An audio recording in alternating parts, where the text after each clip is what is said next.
Gen Z is one of the most addicted generations that's ever going to be and that's ever going to come to be. And that's because during our generation, there are so many addictions that have become popular or have been created during that time period. So for this video, I'm going to be ranking each of the most popular addictions for Gen Z on 2-factor scales. One is how true it is, and the other one is for how bad it is for you. So without further ado, let's get into it.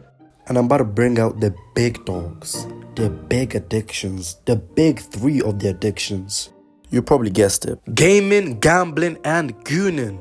First off is gaming. I'm going to be the one to tell you this. If you spend more than 7 to 8 hours on any video game and you're not getting paid to play it, please recognize that you're a bum. And people don't realize that there's actually a lot of side effects, mostly negative, about gaming, especially physical side effects. Harvard Medical School published an article about the physical side effects and the mental and emotional side of it as well, but let's focus on the physical parts. Like, this section of the article said this.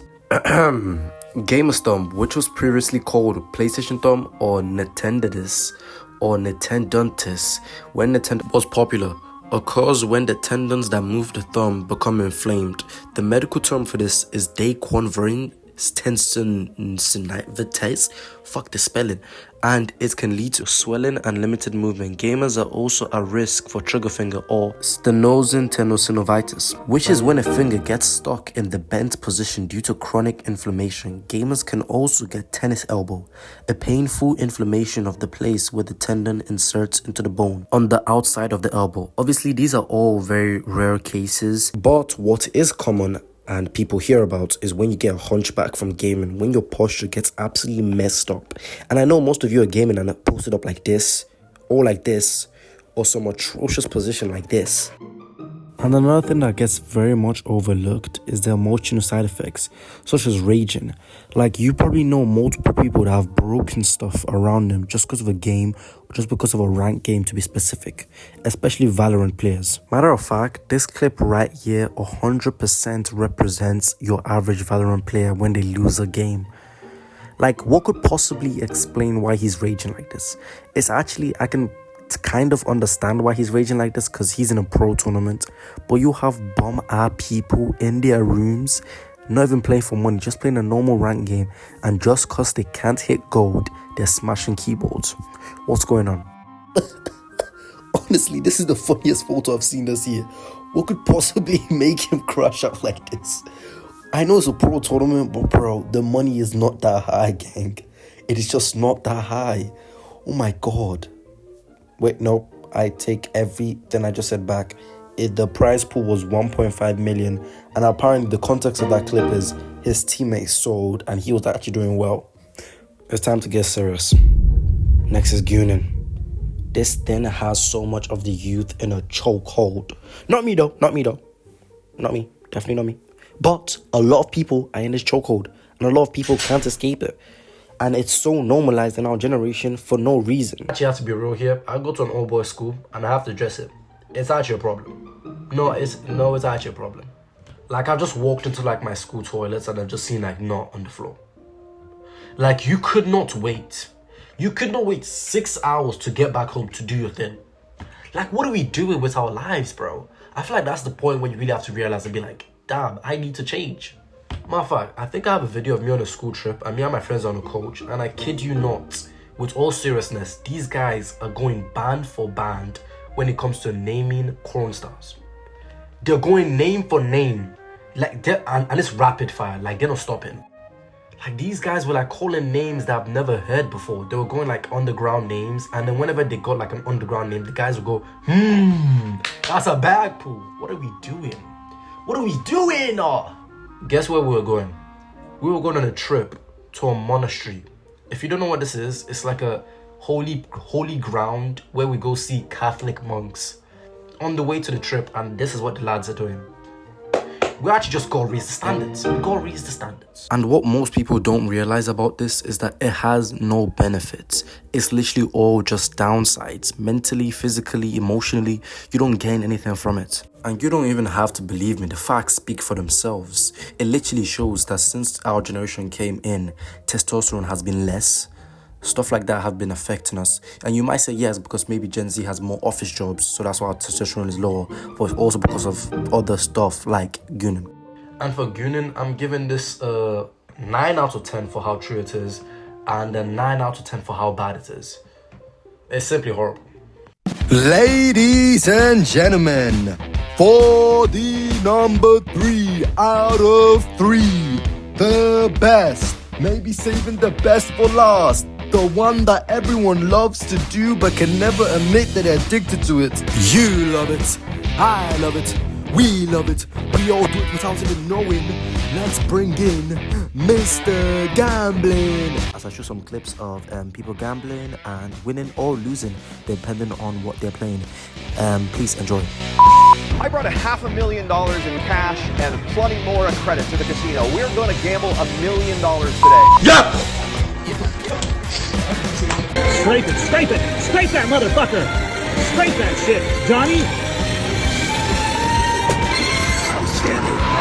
Mistake new gamblers make when they just start off gambling. The biggest mistake they make is not taking any risk. If you gamble slowly, you play slowly, you will always lose in the long run. For example, if you start with $500, okay, you down bet to what you lost $100. If you're gonna keep playing with $10, $20, $5, there's just no way you're gonna get back to $500 or even a profit. You have to go all in 3 times. That's the only way. From 100, you have to make 200, then you have to make 400, then you have to make 800. That's the only way you're gonna get back. You have to go all in 3 times. And the mistake most gamblers make, they don't dare take risks. They don't get the game. All right, well, nothing catastrophic. We still got the big raw dog spin coming. Oh my God.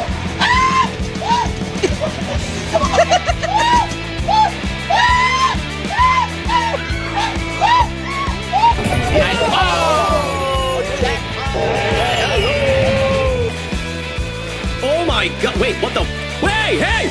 Oh, hey! Hey, what the fuck? Oh my God! Hey! Okay, back to the serious stuff. Obviously, let's talk about the downsides and I guess the benefits of gambling, if there is any. And the thing about gambling is it's not really seen as like an addiction, and that's mainly because we all do it. And I was even joking when I said that in the montage, like we seriously do all do this. And the main people that do most of the gambling and don't even know that they're doing it is video game players. Like if you play Roblox games, you probably gamble a lot. Like, you know, when you see those stuff that says, oh, spin for like a new move, or like spin for like a new skill or like skill set, that is you gambling. Especially if you pay for more spins, you are gambling. Or you know what a better definition or like better example is when you like open chests and games and you're not like guaranteed something, or you're just not guaranteed a like good item, or you might get a bad item and you paid for that, you are gambling. I know, very surprising information. Who would have guessed? They say gambling addiction's worse than any other addiction. I don't know how you measure addiction. Yeah, facts. But they say in terms of the damage it does to households and families, I can imagine. gambling's the one. Yikes, and I 100% agree with this. But before we get onto what it does to family members and households, let's just talk about what it does to yourself and to human beings on their own. One, first of all, is the craving. One thing I've heard from every gambler that I know, they tell me the first time you're gambling, if you win any big amount of money, it is literally a curse. Because apparently if you win any big amount of money, you never stop. Ever. I can finally play my favorite game after this long day, I said excitedly. I was then diddled by the sweatiest, most bitchless, unemployed creatures this planet has ever seen, and I went triple negative. And apparently it really messes up your mental health, because there is a lot of people that, you know, off themselves because of gambling. Ooh, and fun fact, I mean, not a fun fact, just a fact though, is the reason why most hotels in Las Vegas don't have balconies, because people gamble themselves so much into debt. Because when you gamble, apparently you can put a lot of stuff on the table, like your car, your house, your wife. Okay, not your wife, but like anything physical you can put on the table. And that's why obviously they resort into, I can't say that word on here, but you know, offing themselves, and that is why they jump off of the balconies, and hence why there's no balconies. And also, it can be that the people just naturally are smart and just did this before they built the buildings. So it has to mean that people did this so many times that they had to literally change the infrastructure of the buildings surrounding Las Vegas just because of this. Hey, but regardless of all of this, what actually is common between Gen Z is really isn't like actual casino gambling, because we're not really into that. I'm saying we like a gamble, I don't do any of that.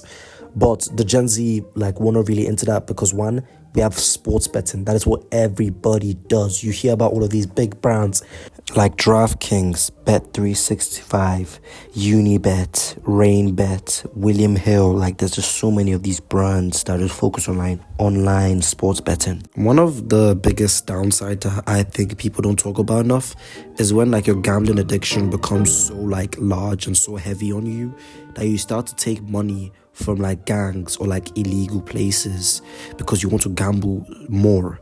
And obviously what that results in, you lose the money and now you're in debt to those gangs and illegal places. So this is an actual factual story of somebody that did this, and then they had to go into, you know, some type of charity work to help them so they don't get literally killed by a gang. For example, the story of Michael, a gambling spiral. Michael, not his real name obviously, was a 32-year-old construction worker from Manchester.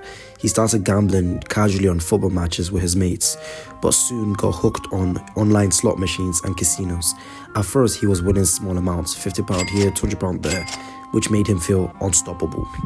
But within a year, he was losing hundreds every week.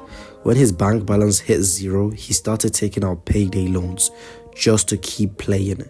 Eventually, he owed £20,000 and couldn't pay it back. Desperate, he turned to a local gang who offered quick cash loans with brutal interest rates and violent threats. If he didn't repay, Michael thought he could win it back in one big bet. He didn't, obviously. Instead, he lost everything, and the gang started threatening him and his family. He ended up losing his job, his flat, and almost his life savings. After hitting rock bottom, he reached out to GamCare, a UK charity for gambling addiction, with therapy, support groups, and debt counseling. He managed to recover, but it took years to rebuild his life. It's a rough story, honestly, but sadly, stuff like this happens a lot, and I mean a lot. Gambling addiction doesn't only drain your wallet, it can pull you into dangerous circles when desperation kicks in. And all of these like charities such as like GamCare, they can't share the location of where it is, and they can't share the people's names, what they look like or whatever online or anywhere, or their name. That's why I couldn't say his name, because these gangs actively look for them because obviously they want their money back. I would too. And with that, let's close the segment up with its ratings, obviously. For how true it is, I'm going to give it a 10 because if you willingly are ready to lose money, then yeah, I think it's a very good, valid addiction and nobody's faking it out there. And 2, for how bad it is, 10, maybe even 11. I think it's the highest up here. But, you know, in the comments, rank from out of these 3, number 1 and your least, in your opinion. And if you want another video like this, because there's obviously other addictions out there for Gen Z or for all generations in general, but you know, if you want more videos like this, please just like, sub, and depending on how good this video goes, that would really depend on if I make another one. And if you stay this long, thank you so much, but this will be the end of the video. Just remember, I'm watching all of you consensually, so like and sub, go follow my Instagram, go follow my TikTok, we're trying to get to 10k there. Oh, and have an amazing rest of your day.